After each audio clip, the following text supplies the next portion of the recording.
Welcome to The Explainer. Today, we're diving into something pretty wild, a high-stakes legal battle where the main weapon isn't a team of lawyers, but lines of code. So the whole story kicks off with this really powerful idea. When you're up against a legal challenge that feels absolutely overwhelming, what do? Well, according to our source, there's only one way out, and that's through technology. Let's get into it. All right, here's how we're going to break this down. First, we'll look at what's called asymmetric legal warfare. Then, this tool called the legal vaccine. After that, we'll get into a major strategic shift, from courts to arrows. Then we're going to zoom out to the bizarro state. And finally, these things called aggregators of control. Okay, first up, asymmetric legal warfare. So let's set the stage here. This is not your typical courtroom drama. The source material describes this as one person fighting against what he calls a coordinated legal harassment campaign, one that's allegedly run by a global network. And that's why it's called asymmetric warfare, right? On paper, it's not a fair fight. But the whole idea here, the central premise, is that custom-built technology, data analysis, custom software, can be the ultimate equalizer. It's David's slingshot, but for the digital age, against a Goliath of an adversary. So you're probably wondering, how on earth do you even begin to fight back in a situation like that? Well, this is where it gets really interesting. The speaker talks about building a very specific weapon for this fight, a custom software system he calls the legal vaccine. Now, don't let the name fool you. This legal vaccine is not just some fancy folder for storing PDFs. No way. Think of it more like an intelligence engine. Its whole purpose is to take a complete mass of unstructured data, transcripts, emails, you name it, and turn all that chaos into a clear, actionable legal strategy. So how does it actually work?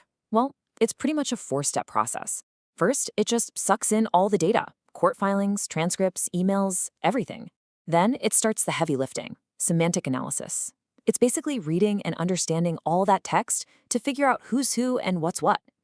From there, it spots the patterns, the connections, the contradictions, the weak spots.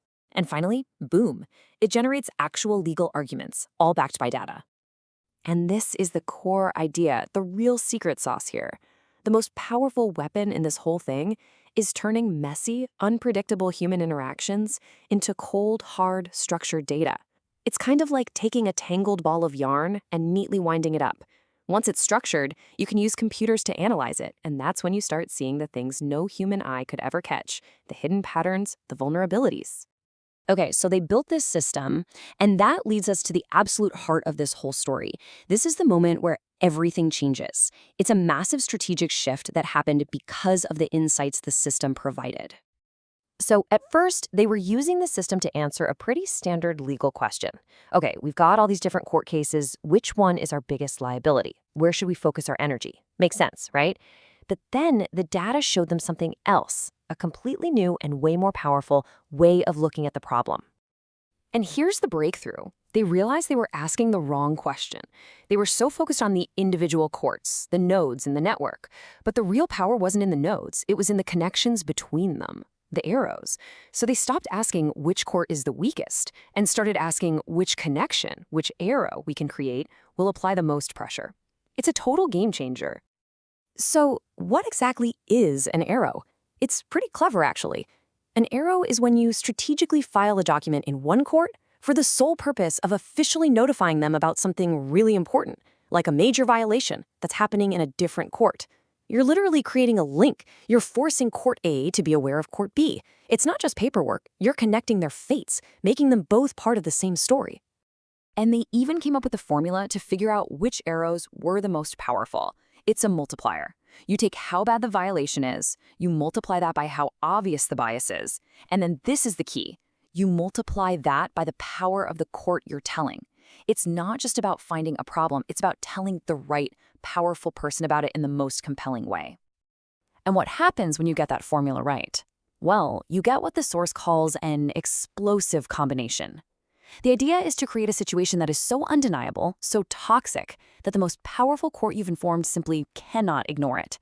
If they do, they risk becoming liable themselves. You're essentially backing them into a corner where their only option is to act. You force their hand. Okay, so building a custom AI to fight a legal battle, creating strategic arrows between courts, this is all pretty intense stuff. And it begs the question, Why? Why go to all this trouble? Well, to understand that, we need to zoom way out. Because according to the source, this legal fight isn't just a personal dispute. It's seen as one small part of a much bigger, almost invisible conflict. This is where we get into a concept the speaker calls the bizarro state. Now, think of it less like a sci-fi alternate dimension and more like a hidden layer operating right on top of our own society. It's described as a clandestine network, a parallel society that's embedded right here, operating invisibly within our world. So what does this bizarro state allegedly do? According to the theory laid out in the source material, it's supposedly headed by the Communist Party of China. Its functions are described as twofold. First, wide-scale spying on citizens, and second, running these targeted harassment campaigns against key people, anyone who might be seen as a threat. So, if a network like this exists, how would it even work? How would it exert control on a global scale? The source points to one key mechanism, a concept it calls aggregators of control. The idea behind aggregators is pretty straightforward. You take any platform or person that pulls together a massive amount of something, whether it's data, users, or just pure influence. We're talking giant tech companies, even powerful billionaires. The theory is that this concentration of power makes them a perfect vehicle to be leveraged for control because they create a huge imbalance of information. And the source gives a couple of really specific, kind of wild examples to illustrate this. First, Spotify artists. The claim is that they aggregate listeners. So, if a network wanted to break encrypted internet traffic, it could push a specific song to millions of people at once. Because the song file is a known piece of data, a known plain text, it could theoretically be used as a key to help crack others' secret communications.